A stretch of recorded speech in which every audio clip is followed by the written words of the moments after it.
मला जो विषय दिला दोन महापुरुषांबद्दल सांगण्याचा, तर मी माझा असा प्रयत्न करतोय की सोशल इंजिनिअरिंग मध्ये या दोन्ही महान कार्य करणारे जे काही व्यक्तिमत्व आहेत त्यांना एकाच व्याख्येमध्ये बसवण्याचा आणि तोही सोशल इंजिनिअरिंग म्हणून बसवण्याचा आम्ही प्रयत्न करतोय. मित्रांनो, आपल्याला माहिती असेल की सोशल इंजिनिअरिंग म्हणजे दोन ग्रुप किंवा दोन समुदाय, दोन गट एकत्र येऊन एक कॉमन प्लॅटफॉर्म तयार करतात. त्यामध्ये वेगवेगळे पक्ष असतील किंवा समुदाय असतील किंवा आपण जाती म्हणू शकतो. हा प्रयत्न वारंवार करण्यात येतो आहे आणि चालू आहे. पण मला असं वाटतं की त्याच्यावर फक्त चर्चा करण्यात किंवा तत्वज्ञानाच्या बेसवर त्याच्यावर फक्त डिस्कशन करण्यात अर्थ नाही, तर त्याच्यावर निर्णय घ्यावा लागेल. आणि निर्णय घेत असताना तो निर्णय फक्त राज्यकर्ते, शासनकर्ते घेऊ शकतात, कारण की तो निर्णय घेतल्यानंतर त्याची आपोआपच नियमामध्ये त्याची बदल होते. आणि जर तुम्ही छत्रपती शिवाजी महाराजांचं स्वराज्य निर्मितीचं कार्य जर बघितलं, तर त्यांनी जाणीवपूर्वक ह्या गोष्टी लक्षात घेतल्या. ज्यावेळेस त्यांना हे जनसमाज म्हणजे तिथली जाती व्यवस्था कशी होती आणि तिथलं एकंदरीत समाज व्यवस्था कशी होती हे त्यांनी जाणून घेतलं होतं. आणि त्यामुळे तुम्ही जर बघितलं तर ते जास्तीत जास्त किल्लेदार हे मुस्लिम होते. त्याचबरोबर जास्तीत जास्त किल्लेदारांना त्यांनी 18 पगड जातीला त्यामध्ये समाविष्ट करून घेतलं होतं. म्हणजे सोशल इंजिनिअरिंगचं पहिलं उदाहरण आपल्याला तिथे मिळतं. याच गोष्टीचा डॉक्टर बाबासाहेब आंबेडकरांवर इतका मोठा परिणाम होता, म्हणजे इतका मोठा त्यांच्यावर प्रभाव होता की अमोलने त्याचा उल्लेख केला की त्यांची सुरुवातीची जी काही पत्र होती त्या पत्रामध्ये त्या पत्राची सुरुवात त्यांनी जय भवानी आणि जय शिवराव असा उल्लेख आपल्याला मिळतो. म्हणजे जय भवानी असेल किंवा जय शिवराय हे जे शब्द असतात ते शब्द कुठून येतात, ती प्रेरणा कुठून मिळते? ही सोशल इंजिनिअरिंगची प्रेरणा त्यांना तिथून मिळाली. आणि त्याच धर्तीवर त्यांनी काम करायला सुरुवात केली आणि त्यांनी बघितलं, म्हणजे त्यांनी एसटी साठी काम केलं नाही, तर त्यांनी ओबीसी हा वर्ग शोधून काढला की ओबीसी म्हणजे त्याच्यामध्ये विशेषतः न्हावी जो समाज असेल, न्हावी म्हणजे जो बंदरावर असतो, समुद्र किनाऱ्यावर असतो, भंडारी समाज असेल, यांचे जे प्रश्न होते हे त्यांना माहितीच नव्हतं की जातीमुळे त्यांना किती अडचणी येतात. तर बाबासाहेबांनी ते ओळखलं आणि राज्यघटना तयार करत असताना पहिलं प्राधान्य एससी एसटीला देतात त्यांना देण्याचं केलं. हे शिवरायाकडून त्यांना ते मिळत गेलं. मित्रांनो, आपण आपण आज बघतोय की शिवराय आणि बाबासाहेबांमध्ये काय साम्य आहे. जर या दोघांचे जर आपण विचारपूर्वक अभ्यास केला आणि काही व्याख्यान आपण बघितली, तर या दोघांनीही धर्मांधते विरुद्ध आणि जातीयते विरुद्ध प्रचंड लढा दिला आणि त्याचा नायनाट करण्याचा प्रयत्न केला. मला एक छोटंसं उदाहरण तर सांगावं वाटतं. ज्यावेळेस शहाजी राजांचं निधन झालं, त्यावेळेस शिवाजी महाराजांना असं वाटलं की आता आपले वडील गेले. त्यांना खूप दुःख झालं, पण त्याच्यापेक्षा 1000 पट आणि कितीतरी पट दुःख आणि काळजी त्यांना यासाठी वाटली की आता आता माझ्या आईला सती जावं लागेल की काय. ही भीती त्यांच्या मनामध्ये होती, कारण की त्या काळामध्ये सती प्रथा ही अत्यंत रूढ आणि क्रूर पद्धतीने केल्या जात होती. आणि त्यांना असं वाटलं की आता शहाजी राजांच्या अंतःप्रेतेवर जिजाऊनं जावं लागतंय का, ही भीती त्यांच्या मनामध्ये होती. पण त्यावेळेस जिजाऊंनी जी भूमिका घेतली की यापुढे आता मी स्वतः मी तर सती जाणारच नाही, पण यापुढे माझ्या लेकी माझ्या सुनी कोणीच सती जाणार नाही, ही भूमिका त्यांनी त्यापुढे घेतली. त्यामुळे हा जो संस्कार आहे, हे जे विचार आहे, शिवाजी महाराजांपुढे इतक्या खोलवर रुतल्या गेले की त्यांनी पुढे चालून कधीच अंधश्रद्धेला खतपाणी घातलं नाही. आणि त्याचं इम्प्लिमेंटेशन जर आपल्याला पुढे बघायचं असेल तर असं मिळतं, ज्यावेळेस त्यांनी बारकाईने राज्यकारभार हातात घेतला, त्या राज्यकारभार हातात घेत असताना त्यावेळेस त्यांनी काही घोडे विकत घेतले होते. त्या घोड्यांचं त्यांना एकंदरीत बघायचं होतं की कसे आहे आणि काय आहे. त्या प्रकारे तो जो सांभाळलेदार तो मुस्लिम होता.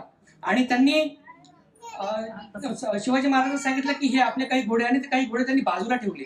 त्यावेळेस शिवाजी महाराजांनी विचारले की तुम्ही हे घोडे बाजूला का ठेवले. तर तो दचकत सांगत होता, शिवाजी महाराज तुम्ही मला खरं सांगा की असं काय, कारण की आपण खूप घोडे घेतले आणि एवढेच आपण सैन्यामध्ये सगळ्यांना का समाविष्ट करून घेत नाही.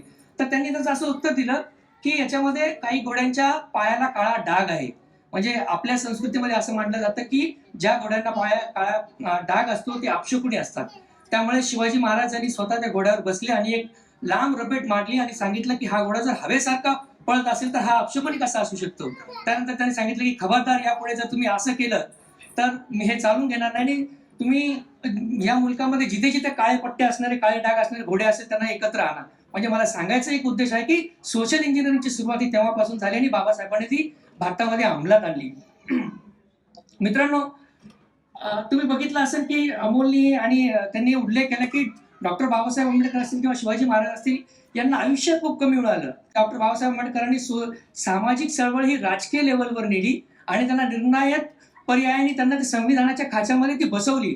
म्हणजे 5000 वर्षाची गुलामीची जी मानसिकता असेल, हे त्या काळामध्ये खूप अवघड होतं. आणि त्याच प्रकारे छत्रपती शिवाजी महाराजांनी आयुष्य लाभलं. त्या आयुष्यामध्ये त्यांनी जवळपास त्यांचं अर्ध आयुष्य घोड्यावरच गेले. म्हणजे त्यांनी किल्ले काबीज केले, किल्ले बांधले, जवळपास 250 किल्ले. त्यांना एक पत्र म्हणजे त्यांना विचारण्यात आलं होतं की तुम्ही इतक्या जास्त भर किल्ल्यावर का देतात, म्हणजे तुम्ही इतके किल्ले का बांधले. त्यावेळेस त्यांनी सांगितलं की एक किल्ला जर तुम्हाला लढवायचा असेल तर जवळपास 1 वर्ष लागतं. आणि त्यांनी 250 किल्ले बांधले की गनिमी कामामुळे त्यांनी स्ट्रॅटेजी फॉर्म केली होती त्या की एक किल्ला जर तुम्हाला लढवायचा असेल तर 1 वर्ष लागतं. त्यामुळे त्यांच्याकडे 250 वर्ष होते. आणि मग त्यामुळे त्यांनी औरंगजेबाला सांगितलं होतं की तुला जर मला हरवायचं असेल तर तुझ्या जीवनाचे 250 वर्ष तुला खर्च करावे लागेल. म्हणजे हा उद्देश आणि स्ट्रॅटेजी ही विजन शिवाजी महाराजांमध्ये होते. आणि त्याचाच जर आपण दाखला घेतला की डॉक्टर बाबासाहेब आंबेडकरांना मंत्रिमंडळामध्ये खूप कमी काळ मिळाला. त्यांच्याकडे सिंचन हे खातं होतं, म्हणजे पाणीचं नद्या जोडण्याचा जो प्रकल्प होता त्यांनी त्यांच्या संशोधनामध्ये त्यांच्या रिसर्च पेपरमध्ये बऱ्याच वेळेस ते लक्षात आणूनही दिलं की भारतामध्ये शेतीला खूप वाईट दिवस येतील, त्याचं कारण ते होतं. आणि तसंही झालंही. त्यामुळे त्यांनी तो हिराकुंडचा प्रकल्प हाती घेतला. आणि तो हाती घेत असताना त्यांनी स्वतः त्याचे जे डायग्राम्स असतील, त्याचे जे आराखडे असतील ते स्वतः डॉक्टर बाबासाहेब आंबेडकरांनी तयार केले. म्हणजे ह्या 2 महापुरुषांनी जे काही सहन केलं, जे काही सोचलं, म्हणजे जातीय चटके हे बाबासाहेबांना बसलेच बसले. पण त्यातून छत्रपती शिवाजी महाराजही वाचले नाहीत. कारण की छत्रपती शिवाजी महाराज राजा असतानाही त्यांना 2 वेळेस राज्याभिषेक करावा लागला. आणि छत्रपती शिवाजी महाराजांनी शेवटपर्यंत जातीयतेचा नाट करण्यासाठी, विनाश करण्यासाठी प्रयत्न केला. ज्यावेळेस संभाजीराजे लहान होते, संभाजीराजे लहान असताना शिवाजी महाराजांसोबतचे जे काही त्यांचे सल्लागार होते किंवा त्यांच्या सोबतचे जे काही रहवासी होते, त्यांनी असं सांगायचे की संभाजीराजे आपल्या राजवाड्यात किंवा राजमहालामध्ये न खेळता वाड्या वस्तीवर जाऊन खेळतात. खेळतात तर खेळतात, पण त्या महाराजांच्या पोरांसोबत त्यांची भाकरी खातात, हे करतात. हे असं वारंवार शिवाजी महाराजांच्या कानावर येत होतं. त्यावेळेस शिवाजी महाराजांनी एक दिवस संभाजीराजांना सभागृहामध्ये बोलवलं आणि विचारलं की हे खरंच आहे का. त्यावेळेस संभाजी महाराज म्हणाले हो, हे खरंच आहे. त्यावेळेस शिवाजी महाराजांचं उत्तर होतं की आता तू खरा शिवाजीचा पुत्र आहे.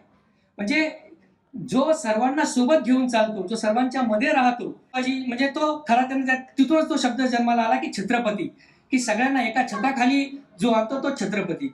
म्हणजे अशी जी भूमिका सगळ्यांनी मांडली. पण आज घडीला काय होतं की सोशल इंजिनिअरिंगचा राजकीय याच्यासाठी वापर केला जातो. म्हणजे बाबासाहेबांनी किंवा छत्रपती शिवाजी महाराजांनी जातीयतेचा नायनाट करण्यासाठी प्रयत्न केला. पण आपण जर फक्त मराठा जातीमध्ये जन्माला आलो म्हणून शिवाजी महाराज जर ग्रेट असेल तर ही माणूस म्हणजे ही चुकीची संकल्पना आहे. आणि जर कोणी आंबेडकरी समाजामध्ये किंवा त्या समाजामध्ये जन्माला येत असेल तर त्याने तितक्याच ताकदीने शिवाजी महाराज की जय असं म्हटले पाहिजे. कारण की शिवाजी महाराज हे बहुजनांचे राजे होते, ते फक्त एका पर्टिक्युलर समाजाचे राजे नव्हते. आणि ज्यावेळेस एखादा तरुण आंबेडकरी तरुण जय भीम म्हणतो त्यावेळेस फक्त त्याची छाती फुगता कामा नये तर सर्व बहुजनांची छाती फुगता कामा फुगली पाहिजे.